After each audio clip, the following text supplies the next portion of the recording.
ஒரு பக்கம் வங்கதேசத்துல ஆட்சி கவிழ்ந்ததால எல்லையில ஏற்பட்டிருக்கக்கூடிய குழப்பம், இன்னொரு பக்கம் 2026ஆம் ஆண்டு நெருங்கி வரக்கூடிய சட்டப்பேரவை தேர்தல். ஏற்கனவே மேற்கு வங்கத்துல இருக்கக்கூடிய திரிணாமுல் காங்கிரசின் மம்தா ஆட்சி வந்து சவால்களை எதிர்கொண்டுட்டு வருது. இந்த சூழல்ல தான் ஆர்எஸ்எஸ் உடைய தலைவர் மோகன் பகவத் மேற்கு வங்கத்துக்கு 10 நாள் ட்ரிப் அடிச்சிருக்காரு. நாடு முழுக்க கிளைகளை வச்சிருக்கக்கூடிய ஆர்எஸ்எஸ் மாதிரியான ஒரு இயக்கத்துடைய தலைவர் மேற்கு வங்கத்துக்கு போறதுல அப்படி என்ன பெரிய செய்தி இருக்குன்னு கேட்கலாம். ஆனா டெல்லி, ஹரியானா, மகாராஷ்டிரான்னு தொடர்ந்து அடுத்தடுத்த மாநில சட்டப்பேரவை தேர்தல்கள்ல வெல்லவே வாய்ப்பில்லைன்னு கணிக்கப்பட்ட பாரதிய ஜனதா கட்சி ஆட்சியை பிடிக்கிறதுக்கு பின்னாடி ஆர்எஸ்எஸ் எந்த அளவுக்கு கடுமையா உழைச்சிருக்கு அப்படிங்கிறது தெரிஞ்ச யாருக்கும் மோகன் பகவத்துடைய ட்ரிப் எந்த அளவுக்கு முக்கியம் அப்படிங்கிறது தெரிஞ்சிருக்கும். ஸோ இந்த வீடியோலையும் மோகன் பகவத் மேற்கு வங்கத்துல என்ன மாதிரியான முன்னெடுப்புகளை எடுத்திருக்காரு, அங்க ஆர்எஸ்எஸ் மூலமா பாஜக 2026ஆம் ஆண்டு தேர்தலுக்கு களத்தை தயார்படுத்துதா அப்படிங்கறத தான் இந்த வீடியோல பார்க்க போறோம். வணக்கம் and welcome to the south. நான் ராஃபிக். மேற்கு வங்கம் மாநிலத்துல மோகன் பகவத் என்ன செஞ்சாரு, ஆர்எஸ்எஸ் என்னென்ன செஞ்சிட்டு இருக்கு அப்படிங்கறத பாக்குறதுக்கு முன்னாடி ஹரியானா, டெல்லி, மகாராஷ்டிரா இந்த மாநிலங்கள் எல்லாம் பாஜக ஆட்சியை பிடிக்கிறதுக்கு ஆர்எஸ்எஸ் எந்த அளவுக்கு உழைச்சிச்சு அப்படிங்கறத நம்ம தெரிஞ்சுக்க வேண்டியது அவசியம். ஹரியானாவை பொறுத்த வரைக்கும் அங்க ஏற்கனவே ஆட்சியில இருந்தது பாஜக தான். நயாப் சிங் சைனி வந்து முதலமைச்சராக இருந்தார். ஸோ கடந்த ஆண்டு அக்டோபர்ல தேர்தல் நடக்கிற வரைக்குமே அங்க பாஜக ஜெயிக்கிறதுக்கு எந்த ஒரு அறிகுறியுமே இல்லை. இன்ஃபேக்ட் வந்து எக்ஸிட் போல்ஸ்ல கூட காங்கிரஸ் தான் ஆட்சியை பிடிக்கும் அப்படிங்கிற மாதிரியான செய்திகள் தான் வெளியாச்சு. ஸோ அங்க வந்து பூபேந்திர சிங்கோட அடுத்து நம்ம தான் ஆட்சி அமைக்க போறோம் அப்படிங்கிற நம்பிக்கையில தேர்தல் முடிவுகள் வெளியாகிறதுக்கு முன்னாடியே டெல்லிக்கெல்லாம் போய் பயணம் போனாரு. அவர் வந்து யாரு முதலமைச்சர் அப்படிங்கறத டிஸ்கஸ் பண்றதுக்காக தான் டெல்லிக்கு போயிருக்காருங்கிற வரைக்கும் செய்திகள் எல்லாம் வெளியாச்சு. ஆனா தேர்தல் முடிவுகள் வெளியான அன்னைக்கு பார்த்தோம் அப்படின்னா பாஜக அறுதி பெரும்பான்மையோட ஆட்சியை பிடிச்சாங்க. நயாப் சிங் சைனி அங்க மறுபடியும் முதலமைச்சரா பதவி ஏத்துக்கிட்டாரு. எப்படி ஆட்சிக்கு எதிரான மனநிலையை மீறி பாஜக அங்க ஜெயிச்சது அப்படிங்கிறது அரசியல் வியூக வகுப்பாளர்களுக்கே ஒரு பாடம் கத்துக்கக்கூடிய நிகழ்வா இருந்துச்சு. ஆனா அங்க பாஜக ஜெயிக்கிறதுக்கு முக்கியமான காரணம்னு ஒண்ணு நம்ம சொல்லணும்னா ஆர்எஸ்எஸ் தான் சொல்லணும். ஏன் அப்படின்னா எலெக்ஷன் ஆரம்பிக்கிறதுக்கு ஒரு மாசத்துக்கு முன்னாடி களத்துல ரொம்ப ரொம்ப ஆக்டிவா வேலை பார்த்ததுல ஆர்எஸ்எஸ் பிரச்சாரகர்களுக்கு முக்கிய பங்கு இருக்கு.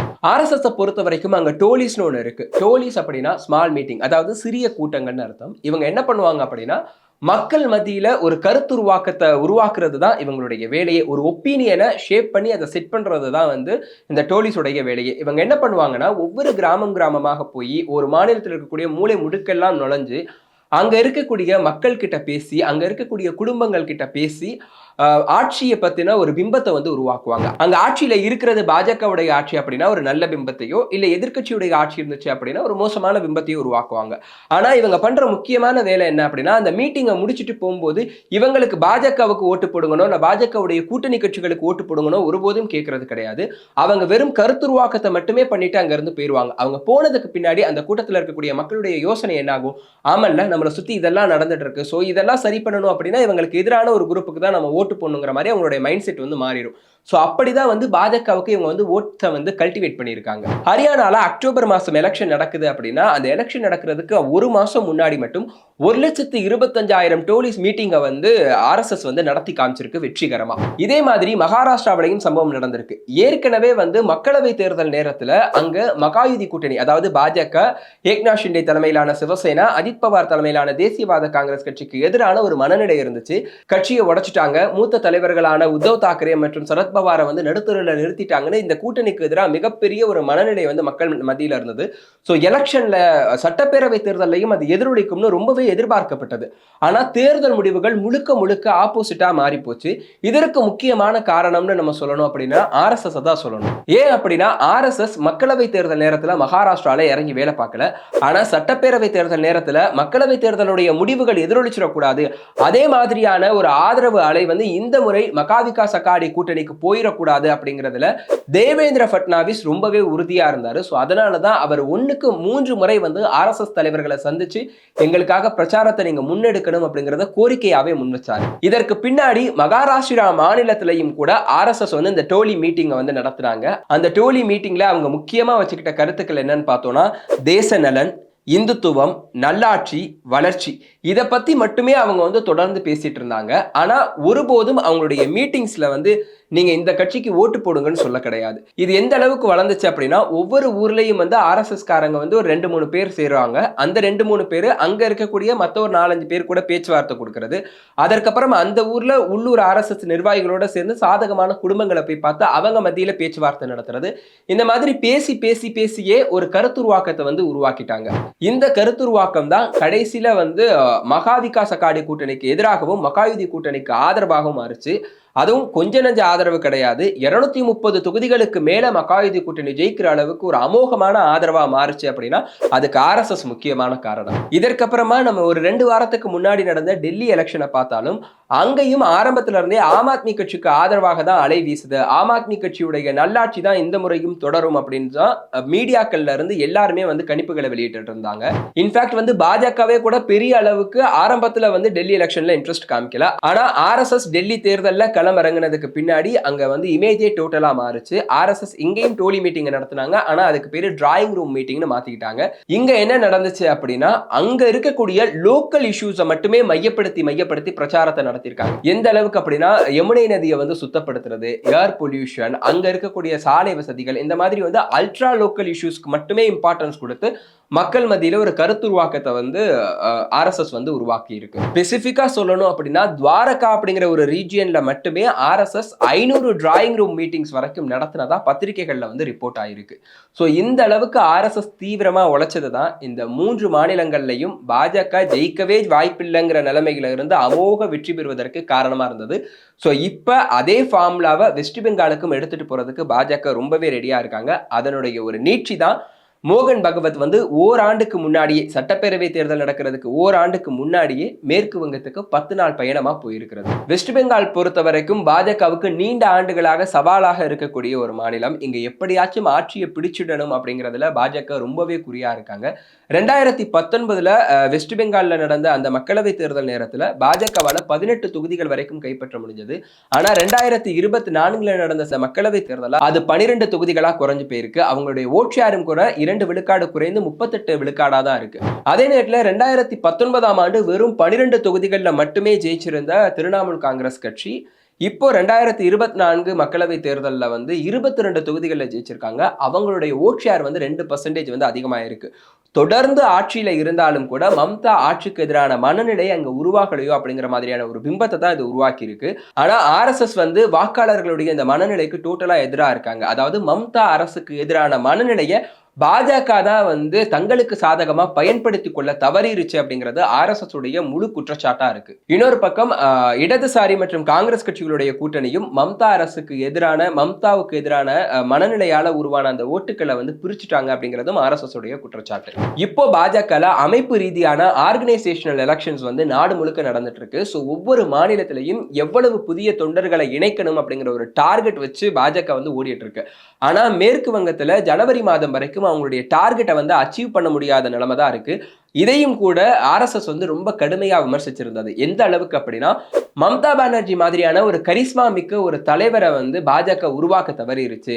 மம்தா பானர்ஜி எதிர்க்கணும் அப்படின்னா அந்த அளவுக்கு கரிஸ்மா மிக்க ஒரு தலைவரை வந்து பாஜக உருவாக்க வேண்டிய கட்டாயத்துல இருக்கு அப்படிங்கிறத ஆர்எஸ்எஸ் வந்து டைரக்டா அட்டாக் பண்ணி சொல்லியிருக்கு. ஆர்எஸ்எஸ் உடைய இந்த வலியுறுத்தல் வந்து ஏற்கனவே மேற்கு வங்கத்துல பாஜகவுடைய முகமாக இருக்கக்கூடிய சுவேந்து அதிகாரியை வந்து மன அதிருப்திக்கு வந்து தள்ளி இருக்குன்னு தான் சொல்லணும். ஸோ இந்த மாதிரி ஒரு பக்கம் எலெக்ஷன்ல வந்து வெல்ல முடியாத சூழல், இன்னொரு பக்கம் வந்து தாங்கள் முன்னெடுத்த மெம்பர்ஷிப் டிரைவை கூட அந்த இலக்கை அச்சீவ் பண்ண முடியாத சூழல்னு இக்கட்டான சூழ்நிலை பாஜக இருக்கக்கூடிய நிலைமையில தான் மோகன் பகவத் வந்து 10 நாள் பயணமா பிப்ரவரி 6ஆம் தேதி மேற்கு வங்கத்துக்கு வந்து பயணம் போயிருக்காரு. பிப்ரவரி 7ஆம் தேதியிலிருந்து தொடர்ந்து அவர் வந்து அங்க மீட்டிங்ஸ் வந்து நடத்திக்கிட்டே இருக்காரு. தங்களுடைய காரியகர்த்தாக்களையும் தங்களுடைய ஆர்கனைசேஷனுடைய அதர் ஃபங்க்ஷனரிஸையும் சந்திச்சு அவர் வந்து பேச்சுவார்த்தைகளை வந்து முன்னெடுத்திருக்காரு. இதுல வந்து ஒரு சில நாட்கள் மேற்கு வங்கத்தில் இருக்கக்கூடிய உத்தர் மற்றும் தக்ஷின் பகுதிகளை சேர்ந்த ஆர்எஸ்எஸ் நிர்வாகிகள் மோகன் பகவத்தை சந்திச்சு பேச்சுவார்த்தை நடத்திட்டு போயிருந்தா, இன்னொரு நாள் பார்த்தோம் அப்படின்னா பெங்கால், சிக்கிம், அந்தமான் நிக்கோபார்ல இருக்கக்கூடிய ஆர்எஸ்எஸ் தலைவர்கள் எல்லாம் கூட வந்து கொல்கட்டால மோகன் பகவத்தை சந்திச்சு தங்களுடைய பேச்சுவார்த்தையை வந்து நடத்திட்டு போயிருக்காங்க. என்னதான் மோகன் பகவத்துடைய இந்த மேற்கு வங்க பயணம் அரசியல் கிடையாது, முழுக்க அமைப்பு ரீதியிலானதுன்னு சொல்லப்பட்டாலும் பிப்ரவரி 8ஆம் தேதி அன்னைக்கு பாலியல் வன்கொடுமை செய்து கொல்லப்பட்ட ஆர்ஜிகர் மருத்துவ மாணவி குடும்பத்தினரை வந்து மோகன் பகவத் சந்திச்சு பேசியிருக்காரு. உங்களுக்கு நீதி கிடைக்கிறதுக்கு நான் துணையா இருப்பேன் அப்படின்னு சொல்லிட்டு அவர் வந்து அவங்களுக்கு வாக்கு கொடுத்திருக்காரு. இதற்கு முன்னாடி அந்த சம்பவம் நடந்த போதே மோகன் பகவத் வந்து திரிணாமுல் காங்கிரஸ் மேல பல குற்றச்சாட்டுக்களை வந்து அடுக்கி இருந்தது குறிப்பிடத்தக்கது. மோகன் பகவத்துடைய இந்த பயணத்துடைய கடைசி நிகழ்வாக பிப்ரவரி 16ஆம் தேதி அன்னைக்கு ஒரு பேரணி நடத்த வேண்டியதாக இருந்தது. ஆனா அங்க வந்து போர்டு எக்ஸாம்ஸ் நடந்துட்டு இருக்கனால மாவட்ட நிர்வாகம் என்ன சொன்னாங்கன்னா, போர்டு எக்ஸாம் நடக்குது, ஸ்டூடெண்ட்ஸுக்கு டிஸ்டர்ப் ஆகும் அப்படின்னு சொல்லிட்டு ஆர்எஸ்எஸ் உடைய அந்த பேரணிக்கு வந்து அனுமதி மறுத்திருந்தாங்க. திரும்ப அந்த கல்கட்டா ஹைகோர்ட்டுக்கு வந்து ஆர்எஸ்எஸ் போனதுக்கு பின்னாடி அன்னைக்கு சண்டே 1.5 மணி நேரம் மட்டும்தான் நிகழ்ச்சி நடத்த போறோம்னு ஆர்எஸ்எஸ் சொல்லுது. ஸோ அந்த பேரணிக்கு அனுமதி கொடுக்கறனால எந்த பிரச்சனையும் இல்லைன்னு சொல்லி அவங்களுக்கு வந்து அனுமதி கொடுத்தாங்க. ஸோ நேத்து வந்து அந்த பேரணியும் நடந்து முடிஞ்சிருக்கு. இந்த மீட்டிங்ல பேசின மோகன் பகவத் சொன்ன முக்கியமான வார்த்தைகள்ல ஒண்ணு என்னன்னு பார்த்தோம்னா, இந்தியால சில குரூப்புகளுக்கு வந்து பன்முகத்தன்மையோட சேர்ந்து வாழ்றதுல ரொம்ப கஷ்டமா இருக்கு. ஸோ அதனாலதான் வந்து தனி நாடு ஒண்ணு உருவாக்கப்பட்டுச்சு அப்படின்னு இன்டைரக்டா வந்து முஸ்லிம்களை அட்டாக் பண்ணி தன்னுடைய ரேலியில வந்து பேசியிருக்காரு. देश के लिए इष्ट परिवर्तन लाना इसके लिए कर रहे हैं। स्वतंत्र अलग स्वायत्त है। संघ ने उनको संस्कार विचार दिया है, प्रेरणा दी है। संघ को तो एक ही काम करना है, समाज को संगठित करना, संगठित रखना। उसके लिए इस प्रकार अपने जीवन को जीने वाले स्वयंसेवकों का निर्माण करें। ஆர்எஸ்எஸ்ல இன்னும் நிறைய பேர் சேரணும். வெளியில இருந்து பாத்தீங்க அப்படின்னா உங்களுக்கு மிஸ்கன்செப்ஷன்ஸ் வரும். ஸோ நீங்க உள்ள வந்து எங்களுடைய வேலைகளை பாருங்க, உங்களுக்கு பிடிச்சிருந்தா எங்க கூட இருங்க, இல்லாட்டி விலகி போயிருங்க அப்படின்னு அழைப்பும் கூட விட்டுருக்காரு. அவர் நடத்தின இந்த ரேலியில வந்து சுகுந்தா மஜும்தார், பாஜகவுடைய மேற்கு வங்க தலைவர் சுகுந்தா மஜும்தார் வந்து கலந்துக்கிட்டாங்க. ஆனா ஏற்கனவே ஆர்எஸ்எஸ் வந்து மம்தாவுக்கு நிகரான ஒரு கரிஸ்மேட்டிக் லீடர் இல்லைன்னு அட்டாக் பண்ணியிருந்தனால சுவேந்து அதிகாரி வந்து இந்த மீட்டிங்ல ஆர்எஸ்எஸ் உடைய மீட்டிங்ல வந்து கலந்துக்கல. மோகன் பகவத் மேற்கு வங்கத்தில இருந்து கிளம்பினதுக்கு பின்னாடி கண்டிப்பாக ஆர்எஸ்எஸ் வந்து அவர் கொடுத்த அட்வைஸ் எல்லாம் எடுத்துக்கிட்டு ஒரு வருஷத்துக்கு முன்னாடியே அங்க எலெக்ஷன் வேலைகளை பார்க்கறதுக்கான நிறைய சான்சஸ் இருக்கு. இன்னொரு பக்கம் நம்ம பார்த்தோம் அப்படின்னா, மேற்கு வங்கத்துல ஆட்சியில இருக்கக்கூடிய திரிணாமுல் காங்கிரஸ் கட்சி காங்கிரஸோட கூட்டணி கிடையாது அப்படிங்கிறத அறிவிச்சிருக்காங்க. மம்தா பானர்ஜி வந்து இதை சொல்லி இருக்கிறதா அந்த கட்சியுடைய அதிகாரப்பூர்வ நாளேடுல வந்து தகவல் வெளியாகி இருக்கு. இன்னொரு பக்கம் பார்த்தோம் அப்படின்னா, மம்தா பானர்ஜியுடைய மருமகன் அபிஷேக் பானர்ஜியும் வந்து இதே கருத்தை முன் வச்சிருக்காரு. ஆனா காங்கிரஸுக்கான கதவுகள் திறந்திருக்கு அப்படிங்கிறத அவர் மறைமுகமா உணர்த்தியிருக்காரு. எந்த அளவுக்கு அப்படின்னா, காங்கிரஸ் வந்து சீட் ஷேரிங் பேச்சுவார்த்தையில எந்த முன்னேற்றத்தையும் காண விரும்பல அப்படின்னா நாங்க தனிச்சு போட்டியிட தயார் அப்படின்னு சொல்லிட்டு அறிவிச்சிருக்காரு. ஸோ வந்து அங்க சீட் ஷேரிங்ல தான் பிரச்சனை இருக்கும் அப்படிங்கிறது இப்போதைக்கு தெரிய வருது. காங்கிரஸ் விட்டுக் கொடுக்க தயாராக இருந்தால் ஒருவேளை டிஎம்சி, அதாவது திரிணாமுல் காங்கிரஸ் மற்றும் காங்கிரஸ் கட்சிகளுடைய கூட்டணி அங்க அமைய வாய்ப்பு இருக்கு. மேற்கு வங்க சட்டப்பேரவை தேர்தலுக்கு இன்னும் முழுசா ஓராண்டுக்கு மேல இருக்கு. அதுக்குள்ள பாஜக ஆர்எஸ்எஸ் வழியாக களத்தை தயார் செய்யக்கூடிய வேலைகள்ல இறங்கிட்டாங்க. இன்னொரு பக்கம் பார்த்தோம் அப்படின்னா, திரிணாமுல் காங்கிரஸும் கூட்டணி பேச்சுவார்த்தையை மறைமுகமா தொடங்கி அது கொஞ்சம் தீவிரமாவே போயிட்டு இருக்கு. ஸோ அடுத்தடுத்து என்ன நடக்க போகுது அப்படிங்கிறத பொறுத்திருந்து பார்க்கலாம். வணக்கம்.